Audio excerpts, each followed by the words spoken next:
બનાસકાંઠાના પાલનપુરના રતરપુર ગામેથી આ ઘટના સામે આવી છે। અહીંયા વીજળી પડી હતી।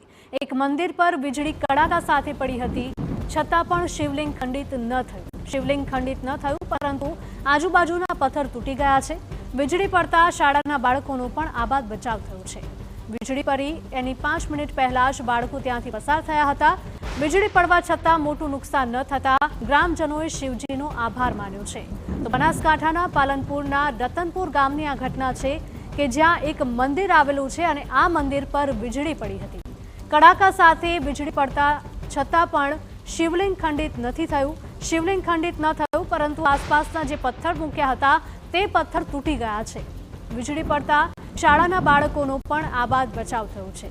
વીજળી જ્યારે પડી તેની 5 મિનિટ પહેલા જ બાળકો ત્યાંથી પસાર થયા હતા। વીજળી પડવા છતાં પણ અહીંયા મોટું નુકસાન નથી થયું, જેથી ગ્રામજનોએ રાહતનો શ્વાસ લીધો છે અને શિવજીનો આભાર માન્યો છે। તો બનાસકાંઠાના પાલનપુરના રતનપુર ગામની આ ઘટના સામે આવી છે। ચમત્કારિક આ ઘટના, મંદિર પર વીજળી પડી હતી પરંતુ શિવલિંગ ખંડિત નથી થયું। સંવાદદાતા અતુલ જોડાયા છે। અતુલ, જણાવશો કે પાલનપુરના રતનપુર ગામની આ ઘટના છે, વીજળી પડી હતી પરંતુ જે શિવલિંગ છે તેને કોઈ જ અસર નથી થઈ।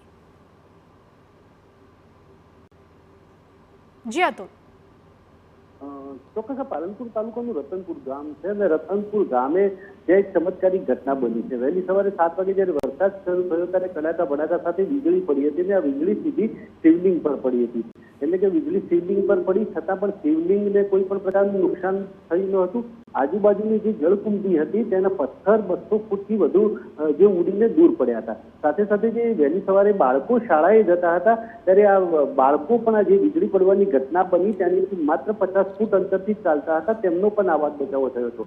જ્યારે પૂજારી છે પૂજા કરતા કરતા માત્ર ચા પીવા ગયા હતા અને ચા પીતા તેમનો પણ બચાવ થયો હતો। ત્યારે આ ઘટનામાં એક ખૂબ મોટી ઘટના બનતા રહી જવા પામી છે અને માત્ર ભગવાનનો ચમત્કાર કહી શકાય તેવું ગ્રામજનોનું માનવું છે। એટલે કે આ ચમત્કાર સ્વરૂપે એક મોટી ઘટના બનતા અટકી છે। જી અતુલ, માહિતી બદલ આપનો આભાર।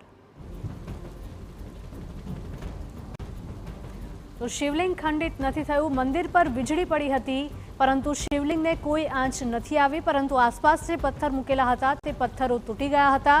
આ સાથે જ એવી પણ માહિતી આવી છે કે આ મંદિર આગળથી 5 મિનિટ પહેલા જ ત્યાંથી શાળાના બાળકો પણ પસાર થયા હતા।